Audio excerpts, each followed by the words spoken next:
اور ساتھیوں بس مدینے میں وہ دن بڑا عجیب تھا جب سیدنا فاروق اعظم کے بیٹے کا معاملہ آ گیا۔ آج 60 سال کا بوڑھا عمر ابو شامہ حضرت عمر کے صاحبزادے یہودیوں نے سازش کر کے انہیں نبیذ پلا دی۔ نبیذ جائز تھی، نبیذ کیا کہ شراب پلا دی۔ پھر مقدمہ قائم ہوا، کہا اب پتہ چلتا ہے عمر کتنا عدل کرتا ہے۔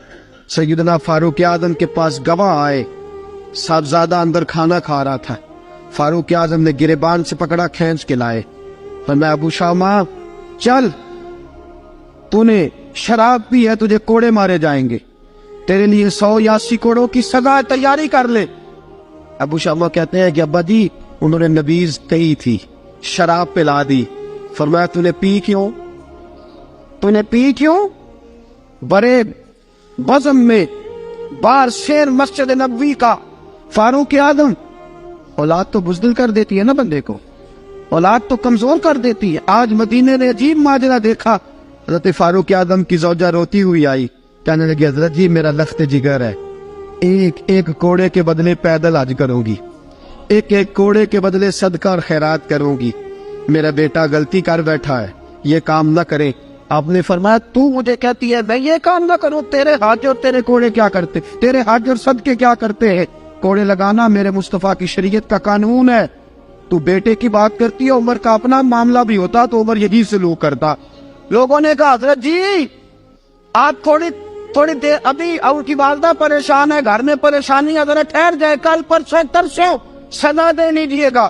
فرمایا تمہیں یاد نہیں جب مدینے کی ایک بی بی نے چوری کر لی تھی اور میرے مصطفیٰ کی بارگاہ میں کہا گیا تھا حضور ذرا ٹھہر جائے، سزا نہ دے، تو حضور نے فرمایا تھا اگر فاطمہ بھی چوری کرتی تو ہاتھ کاٹ دیتا۔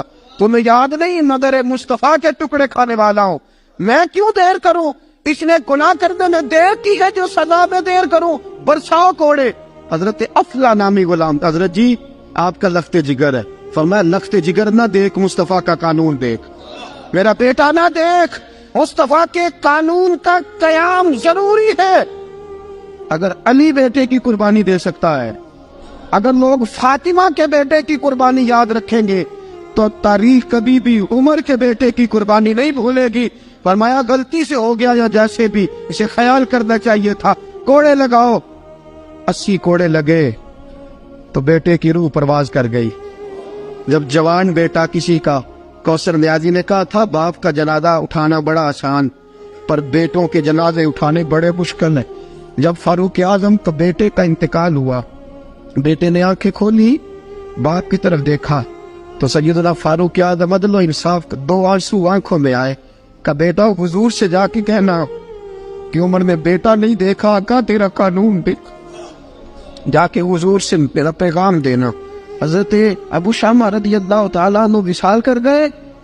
تاریخ کیسے کیسے منظر ازالت الخلفاء شاہ ولی اللہ کی بطور والا پیش کر رہا ہوں۔ حضرت ابو شامہ کا وصال ہو گیا، 20 کوڑے باقی تھے۔ لوگوں نے حضرت جی آپ کیا کرنا ہے؟ فرمایا اس کا جنازہ پڑھو، اسے قبر میں دفن کرو، باقی 20 کوڑے اس کی قبر پہ مارو، اس کی قبر پہ 20 کوڑے مارو۔ کا حضرت جی ایسا بھی ہوتا ہے؟ فرمایا اس لیے ایسا ہوتا ہے کہ یہ میرے مصطفیٰ کا قانون ہے، میری اولاد کا معاملہ ہے تو میں درگزر کروں۔ فرمایا مارو کوڑے۔ حضرت سیدنا حذیفہ بن یمان فرماتے فاروق اعظم بیٹے کی قبر پہ کھڑے تھے، داڑھی آنسوؤں سے بھری ہوئی تھی۔ میں دوڑا ہوا آیا، میں نے کہا عمر نہ رو، آج خواب رات تیرے بیٹے کا جنازہ تھا، جنازہ پڑھ کے سویا ہوں تو خواب میں مجھے رسول پاک کی زیارت نصیب ہوئی ہے۔ نبی پاک خواب میں تھے تو 2 سبز غلے تیرے بیٹے کو پہنا رکھے تھے اور رسول پاک کی بغل میں کھڑا تھا۔ حضور نے فرمایا عمر کو جا کے کہنا کہ تو نے بیٹا پاک کر کے بھیجا تھا، اللہ نے جنت کے سارے دروازے کھول دیے ہیں۔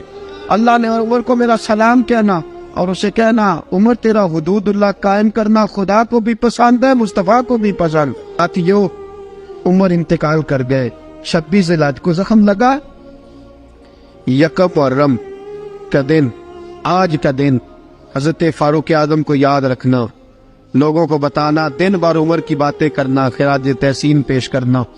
حضرت فاروق اعظم کو زخم لگا، آپ نے فرمایا اپنے بیٹے سے بیٹا جا حضرت عائشہ کے پاس،